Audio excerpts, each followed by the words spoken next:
everyone, this is Paul and you're watching Billy's Educatella. In this today video session, I would like to discuss about encapsulation. Before discussing the topic of encapsulation, please subscribe my channel and like the video and press the bell icon for my notifications. Now let us discuss the topic of encapsulation. What is an encapsulation? For example, if I consider a capsule, inside that capsule we have some antibodies. So these antibodies are protected by the capsule. So this capsule is nothing but a class. The antibodies are nothing but methods and the variables. So these methods and the variables are protected by the class by declaring the methods as the variables as private and the methods and the classes as the public.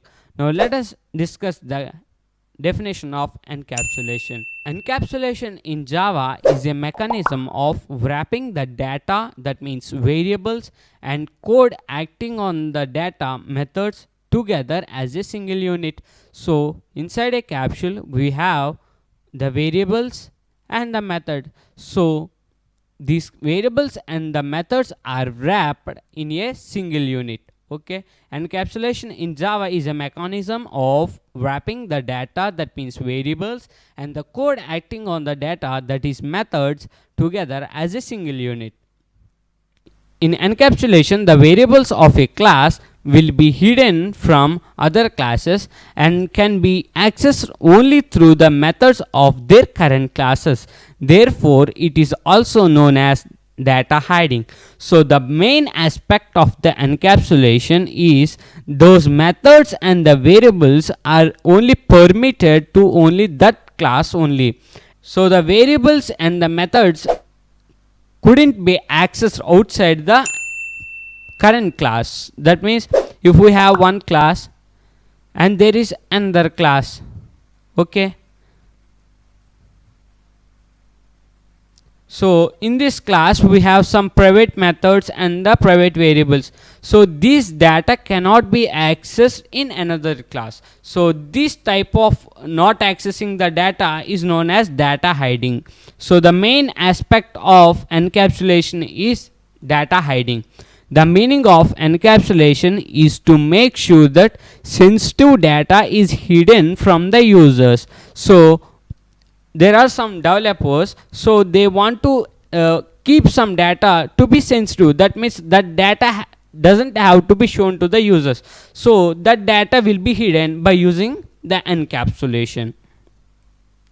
To achieve encapsulation in Java, declare the variables of a class as a private. So when we want to achieve the encapsulation, we have to declare the variables as private. That means some private private int some x, private string some Ravi. In that way we have to declare the variables as private. Provide public setter and the getter methods to modify and view the variable values. Can be accessed in another methods means by using the getter we can get the value, and by using the setter method we can set the value to the given variables. So the get method returns the variable value and the set method sets the value. So the set method will set the value and the get method will return the value. Okay, so in this way the encapsulation works. So the main point you have to remember is encapsulation is achieved only by declaring the variables as private and provide setter and getter methods to modify and view the variable values. So you have to remember this point. This is an important point. So here is an example. I declare the class name as student and it is a public class. In that class I am declaring the variables as private. So the name of the student is private, and I am declaring two methods, get method and the set method. The get method will get the name of the student.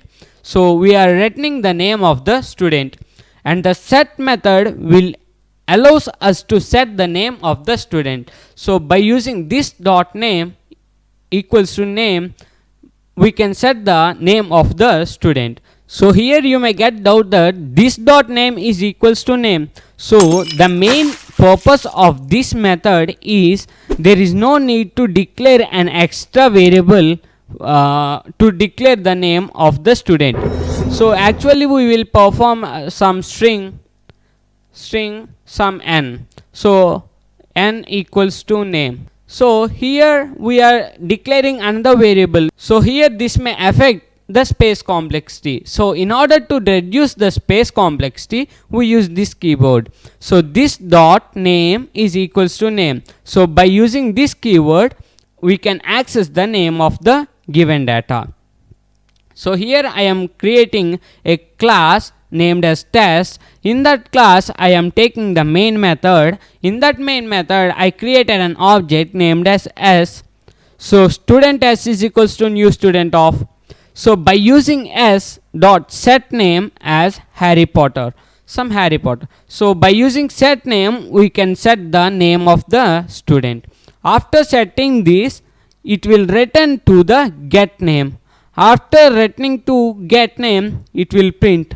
So here it will again get back to the system.out.println s.getName of. So when we are setting the name first, after setting the name, it will go back to get name. After getting the name, we are printing the name of the student. So in this way the encapsulation works. Now let us discuss the benefits of encapsulation.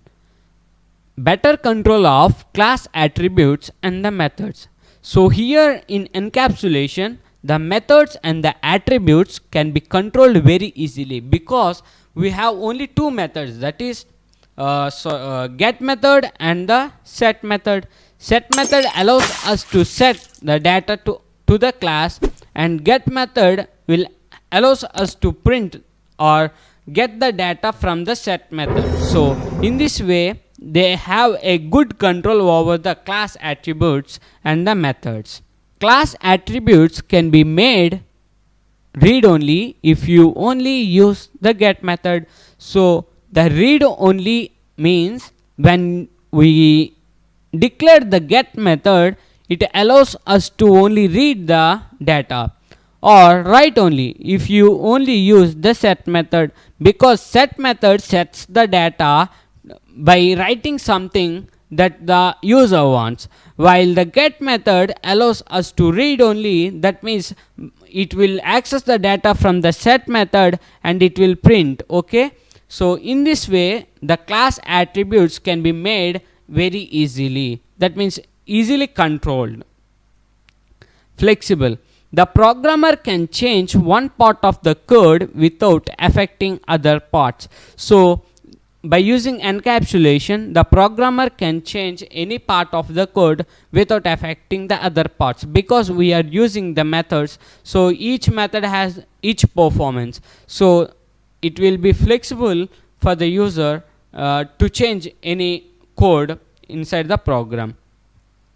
Increase security of the data.